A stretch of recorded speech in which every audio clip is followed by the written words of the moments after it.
So I have here 2 pieces of banana. Lakatan siya. But you can choose any kind of banana that you like. Ayan. So I'm going to mash this. Okay.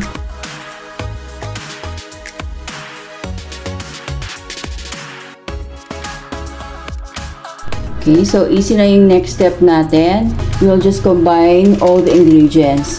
So I have here, this is pancake mix. You ready to make pancake mix? 200 grams lang. Okay, so mura lang to, mga around, I think 30 pesos lang ata to. Okay, so there we go. And then we will add this around 3 tablespoons of quick cooking oats or kahit anong oats nyo sa bahay, yung ginagawang oatmeal. Yan, so pour lang natin siya ng ganyan. Yung ating bananas. Okay, so ito na yung ating bananas. So i-pour lang natin siya dyan. 1 piece of egg. Okay, para binder siya. Yan. So next we will add 2 tablespoons of oil.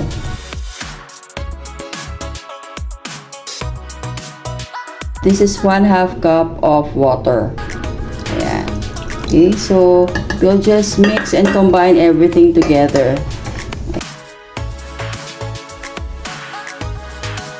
And so ito na yung ating mixture after mixing it. So naglagay lang ako ng konting water lang. Siguro mga around 2 tablespoons pa para hindi masyado malapot. Ayan. So check nyo lang kung tama na yung consistency ng pancake niyo. Pero yan, ito yung gusto ko, yung medyo hindi masyado malapot, hindi naman malabnaw. Okay, so ito na yung ating pan and nilagyan ko lang siya ng konting butter. Okay, so lightly grease lang. Pwedeng butter, pwedeng margarine, pwedeng oil, ayun. So kailangan non-stick pan ha. Well, prefer ko non-stick pan para hindi mahirap baliktarin mamaya. Tapos, ginawa ko, this is 1/4 cup. Yung measurement ko. Okay. So, medyo move lang natin siya.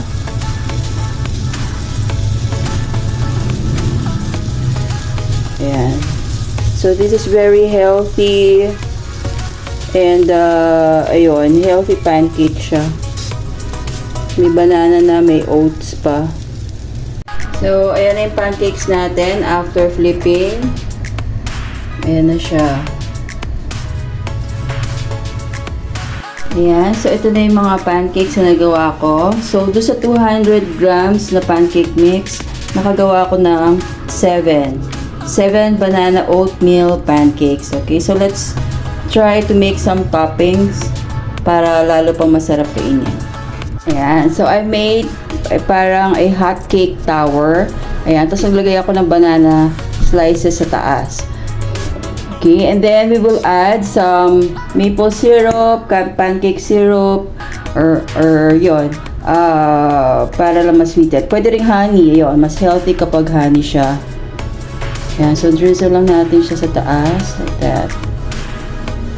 Okay. Masarap din dito lagyan ng konting peanuts on top. Ayan.